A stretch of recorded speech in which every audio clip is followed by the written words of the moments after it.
बिस्मिल्लाहिर्रहमानिर्रहीम। अस्सलामुअलैकुम वरहमतुल्लाहि वबरकातुहू। आज मैं आपको एक माँ बेटी की ऐसी सच्ची कहानी सुनाऊंगी जिसमें माँ बेटी का एक ही शोहर था। तो कहानी शुरू करने से पहले आपसे गुजारिश है कि आप मेरे चैनल हमना वॉइस को ज़रूर सब्सक्राइब करें और साथ दिए गए बेल आइकॉन को भी लाजमी क्लिक करें ताकि फ्यूचर में आने वाली मज़ीद वीडियोस की अपडेट्स आपको मिलती रहें। एक लड़की जिसका नाम कोमल था। कोमल अपनी अम्मी फ़ाहरा के साथ रहती थी। फ़ाहरा एक बेवा औरत थी लेकिन बहुत अमीर थी। कोमल का अब्बू फ़ौज में था और कोमल के अब्बू का बहुत ज़्यादा बैंक बैलेंस भी था, गाड़ियाँ भी थीं और घर भी बहुत अच्छा था। कोमल का अब्बू एक रिटायर फ़ौजी था। अचानक हार्ट अटैक की वजह से उसकी मौत हो गई थी। कोमल की अम्मी फ़ाहरा एक मजबूत औरत थी। शोहर के मरने के बाद कोमल की अम्मी ने जल्द ही अपने आप को संभाल लिया था और एक मर्द की तरह अकेले रहकर अपनी बेटी कोमल की परवरिश की थी। कोमल को पढ़ाया लिखाया भी था और उसकी हर ज़रूरत को भी पूरा किया था। फ़ाहरा एक सख्त दिल और सख्त मिजाज वाली खातून थी। फ़ाहरा ने हर मुश्किल से मुश्किल वक्त को एक आदमी की तरह फेस किया था। फ़ाहरा के सामने कोई भी मुश्किल आती थी तो वो बेडर होकर उसका सामना करती थी और अपनी बेटी कोमल को भी किसी मुश्किल में गिरने ना देती थी। कोमल एक बहुत ही नाजुक लड़की थी। अगर उसे कुछ भी हो जाता तो वो पूरा घर सर पर उठा लेती थी। वो अपनी चोट देखकर बार बार रोने लगती थी। कोमल को उसकी माँ फ़ाहरा ने बहुत लाड प्यार के साथ पाला था। वो कोई भी दुख या परेशानी को सह ना सकती थी और ज़्यादा परेशान रहने की वजह से उसे बहुत तेज़ बुखार भी हो जाता था। कोमल अब शादी के लायक हो गई थी। जब कोमल की अम्मी ने कोमल के लिए लड़का ढूंढने का सोचा तो कोमल बोली, अम्मी आपको लड़का ढूंढने की ज़रूरत नहीं है। मैं यूनिवर्सिटी में एक अजहर नामी लड़के से प्यार करती थी और मैंने सोच लिया था मैं उससे ही शादी करूँगी क्योंकि अजहर मुझे समझता है कि मैं कैसी हूँ। वो मेरी पसंद नापसंद को बहुत अच्छी तरह जानता है। तो कोमल की अम्मी फ़ाहरा बोली, बेटी पसंद नापसंद तो एक अच्छा दोस्त भी जान जाता है, लेकिन ये तुम्हारी सारी ज़िंदगी का सवाल है। तो कोमल बोली, जी अम्मी मैं जानती हूँ, इसलिए तो आपको कह रही हूँ कि मैं अजहर से शादी करना चाहती हूँ। तो कोमल की अम्मी बोली, अच्छा ठीक है, पर मेरी एक शर्त है, तुम फिर मेरे इस घर में रहोगी ना कि उसके घर में। तो कोमल बोली, अम्मी मैं शादी के बाद इस घर में नहीं रहना चाहती। अजहर वेल सेटल्ड है और उसके घर वाले इंग्लैंड में रहते हैं। वो पढ़ाई के लिए इधर आया था लेकिन कुछ वो मेरे लिए और कुछ उसे इधर अच्छी ही जॉब मिल गई है, इसलिए वो इधर ठहर गया है। तो कोमल की अम्मी बोली, अच्छा ठीक है, मुझे अजहर से मिलवाओ तो सही। फिर अगले दिन कोमल अपनी अम्मी को लेकर अजहर के घर चली गई। अजहर का घर देखकर कोमल की अम्मी बहुत खुश हुई। फिर जब अजहर से मिली तो और खुश हो गई क्योंकि अजहर एक खूबसूरत और हैंडसम लड़का था। इसलिए कोमल की अम्मी अपनी बेटी की पसंद पर बहुत खुश हुई थी कि मेरी बेटी ने अपने लिए एक अच्छा लड़का चुना है। फिर कोमल की अम्मी ने अजहर के साथ अपनी बेटी की शादी कर दी थी। कोमल शादी के बाद अजहर के घर रहने लगी थी। एक माह बाद कोमल पर अल्लाह ने रहमत कर दी थी और अजहर भी बहुत खुश था, पर कोमल अब अक्सर बीमार रहने लगी थी। अजहर काम पर जाता और जब घर आता तो कोमल को ठीक ना पाकर परेशान हो जाता था। वो रोज़ रोज़ कोमल के बीमार रहने से तंग आ गया था। वो जितना कोमल के करीब जाने की कोशिश करता था वो उतना कोमल से दूर होता जा रहा था। एक दिन कोमल की अचानक इतनी तबीयत खराब हो गई कि अजहर कोमल को अस्पताल ले गया और कोमल की अम्मी को भी फ़ोन कर दिया। कोमल की अम्मी अस्पताल आई और उसे अपने घर लेकर चली गई और अजहर को कहने लगी कि जब तक कोमल की डिलीवरी नहीं हो जाती वो अब मेरे घर में ही रहेगी। तो कोमल बोली, अम्मी मैं अजहर के बगैर नहीं रह सकती। तो कोमल की अम्मी बोली, कोमल तुम अपनी हालत देखो, क्या से क्या कर ली है और तुमको इश्क की पड़ी है। तो अजहर बोला, कोमल आंटी ठीक कह रही हैं। तो कोमल बोली, अम्मी इश्क की बात नहीं, मेरी हालत ऐसी है, मैं चाहती हूँ कि अजहर मेरे आसपास ही रहें। तो कोमल की अम्मी बोली, अच्छा ठीक है, अजहर को बोलो अपना और तुम्हारा ज़रूरी सामान ले आए और तुम दोनों मेरे घर में रहो।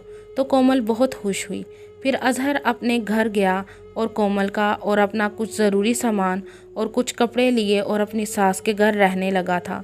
कोमल की तबीयत ठीक होने की बजाय दिन ब दिन मज़ीद ख़राब होती जा रही थी। अजहर कोमल की वजह से काफ़ी परेशान रहने लगा था। कोमल काफ़ी हद तक चिड़चिड़ी हो गई थी। अगर अजहर उसको हाथ भी लगाता तो कोमल उसको खूब सुनाती। अजहर कोमल के ऐसे रवैये से बहुत परेशान हो गया था। एक दिन अजहर कोमल के बारे में बाहर सेहन में बैठे सोच रहा था कि अचानक अजहर की सास फाखरा आई और अजहर के कंधे पर हाथ रखकर कहने लगी, अजहर क्या बात है, तुम यहाँ अकेले बैठे किन सोचों में गुम हो। तो अजहर बोला, कुछ नहीं अम्मी, बस कोमल के बारे में सोच रहा हूँ। तो फाहरा बोली, अजहर ऐसी हालत में अक्सर लड़कियाँ ऐसा ही रवैया इख्तियार करती हैं, तुम परेशान मत हो, सब ठीक हो जाएगा। तो अजहर बोला, कब होगा? जब से कोमल प्रेग्नेंट हुई है वो मुझसे ठीक तरीके से बात भी नहीं करती। अगर मैं उसको हाथ लगाने की कोशिश करता हूँ तो वो मुझे डांट देती है। अम्मी, मैं उसका शोहर हूँ, कोई गैर मर्द तो नहीं। तो फाहरा बोली, मैं समझती हूँ तुम्हारी परेशानी को कि तुम किस तरह उससे दूर रह रहे हो, और आइंदा से तुमने मुझे अम्मी नहीं बल्कि फाहरा कहना है। तो अजहर हंसने लगा और कहने लगा, आपको पता है, जब मैंने आपको पहली मर्तबा देखा था कोमल के साथ तो मैंने सोचा कि आप कोमल की बड़ी बहन हैं, लेकिन जब मुझे पता लगा कि आप कोमल की अम्मी हैं तो मैं बहुत हैरान हुआ। आप एक मॉडर्न औरत हैं, अगर कोई भी आपको देखेगा तो मानेगा नहीं कि आपकी एक जवान बेटी है जो कि खुद माँ बनने वाली है। आप एक खूबसूरत लेडी हैं, आपके लिए तो आज भी लड़कों की लाइन लग जाएगी।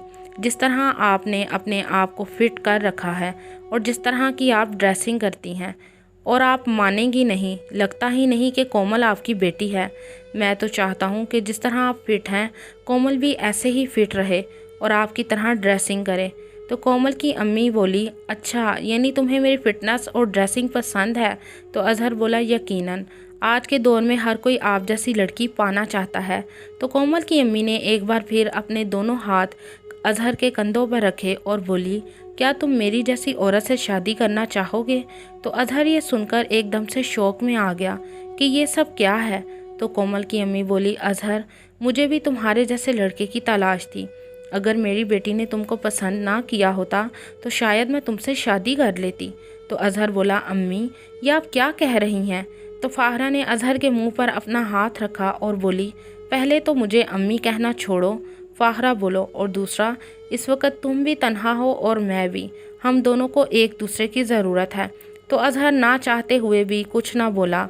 मर्द तो वैसे भी मर्द होता है, बस थोड़ी सी डील दी तो वो अपनी सारी हदें पार कर लेता है। और वैसे भी कोमल की अम्मी खुद अजहर के साथ चलना चाहती थी।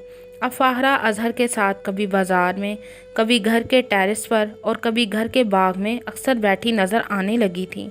और रात को जब कोमल सो जाती तो वो छुप छुप कर छत पर तो कभी बाग में मिलने लगे थे।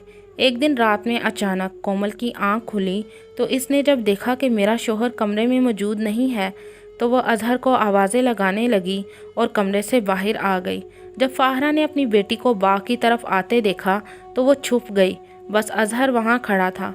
कोमल ने जब अजहर से पूछा, अजहर, आप आधी रात को इधर क्या कर रहे हैं, खैरियत तो है ना? तो अजहर बोला, वैसे ही नींद नहीं आ रही थी, मैंने सोचा बाग में चक्कर ही लगा लूं। तो कोमल बोली, ठीक है, अब चलें कमरे में। कोमल अजहर को लेकर अपने कमरे में चली गई तो फाहरा को बहुत गुस्सा आया। ऐसा कई दिनों तक चलता रहा। अजहर की बीवी कोमल ने एक प्यारी सी बेटी को जन्म दिया था। कोमल के घर में बेटी होने से पहले अजहर अपनी सास फाहरा से निकाह कर चुका था।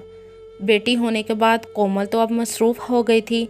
बेटी की चाहत में वो इतनी पागल हो गई थी कि उसे अपने शोहर के घर आने और जाने की खबर ही ना होती थी। एक दिन फाहरा ने अजहर को कहा, अजहर, मेरे साथ आओ, मुझे कुछ शॉपिंग करनी है। तो कोमल बोली, अम्मी, मैं और अजहर की बहन के घर जा रहे हैं, आप अकेली चली जाएं। फाहरा को कोमल की बात सुनकर बहुत गुस्सा आया। फाहरा अकेली चली गई। फिर जब कोमल और अजहर की बहन के घर गए तो अजहर की सास फाखरा उसे बार बार फ़ोन करने लगी कि तुम कोमल को अपनी बहन के घर छोड़कर आ जाओ। अजहर ने ऐसा ही किया। कोमल से बोला, ऑफिस से कॉल आई थी, अर्जेंट बुलाया है, तुम इधर रहो, मैं रात को तुमको लेता जाऊंगा। तो कोमल बोली, जी ठीक है। अजहर अपनी सास के पास आ गया। अजहर की सास और अजहर दोनों मिलकर बातें कर रहे थे कि अचानक अजहर को कोमल का फ़ोन आ गया और कोमल बोली, अजहर, जब आप मुझे लेने आओगे तो मेरे लिए दही भल्ले लेते आना। तो अजहर बोला ठीक है। अजहर फ़ोन को बंद करना भूल गया था और अपनी सास फाखरा के साथ बातें करने लगा था, जिसकी वजह से कोमल ने अजहर और अपनी अम्मी की सारी बातें सुन ली थी। फाखरा अजहर को कह रही थी, अजहर तुम अपनी और मेरी शादी के बारे में कोमल को कब बताओगे? तो अजहर बोला, जल्द ही बता दूंगा। हम अभी ऐसे ही ठीक हैं और वैसे भी आप कह रही हैं मैं कोमल को घर जाने ना दूं। अगर आप कोमल को अपने घर में रोक लेंगी तो मैं भी आपके पास ही रहूँगा। कोमल भी खुश और हम दोनों भी खुश। तो फिर फाहरा और अजहर ये बात करके हंसने लगे। कोमल ने जब फाहरा और अजहर की ये बातें सुनी तो उसे बहुत गुस्सा आया। वो उसी वक्त घर चली आई और घर आकर अजहर से पूछा कि तुम्हारा और अम्मी का चक्कर ये कब से चल रहा है, बोलो। तो अजहर बोला, कोमल तुम कैसी बातें कर रही हो, मैं सिर्फ तुमसे प्यार करता हूँ। कोमल बोली, अच्छा। तो फिर कोमल ने फ़ोन में से वो रिकॉर्डिंग सुनाई जो कोमल ने फ़ोन पर अजहर और अपनी अम्मी की सारी बातें सुनी थी। तो अजहर ने वो रिकॉर्डिंग लेने के लिए अपनी बेटी के गले पर छुरी रख दी और बोला, रिकॉर्डिंग दो वरना मैं तुम्हारी बेटी को मार दूंगा। तो इतने में पुलिस अंदर आ गई। दरअसल कोमल जब अजहर की बहन के घर से वापस आई थी तो वो पुलिस को साथ लेकर आई थी। फिर पुलिस ने अजहर से बच्ची को पकड़ा और उसे कोमल के हवाले किया और पुलिस फिर अजहर और फाहरा को पकड़कर ले गई। कोमल बहुत रोई कि मेरी माँ ने ये मेरे साथ क्या किया है, मेरे ही शोहर के साथ मिलकर खुद अपनी बेटी का घर बर्बाद कर दिया है। दरअसल अजहर एक हवस का मारा इंसान था जो वो अपनी बीवी कोमल से चाहता था। जब कोमल उसकी ख्वाहिशात को पूरा ना कर सकी तो वो अपनी ख्वाहिशात को पूरा करने के लिए कोमल की अम्मी के पास चला गया था। और कोमल की माँ भी एक बदकिरदार औरत थी जिसने अपनी ही बेटी के घर को बर्बाद कर दिया था और अपनी बेटी के ही शोहर से निकाह कर लिया था। उसने एक मर्तबा भी ना सोचा था कि ये मेरा दामाद है। और वैसे भी दामाद तो बेटे जैसा ही होता है। इंसान को हर रिश्ते की कदर करनी चाहिए। हर रिश्ते का एक अलग मुकाम होता है जिसको शायद कोमल की अम्मी और शोहर ना समझ पाए थे और उन्होंने आपस में ही एक अजीब सा रिश्ता कायम कर लिया था। आपको ये कहानी कैसी लगी कमेंट में ज़रूर बताइएगा।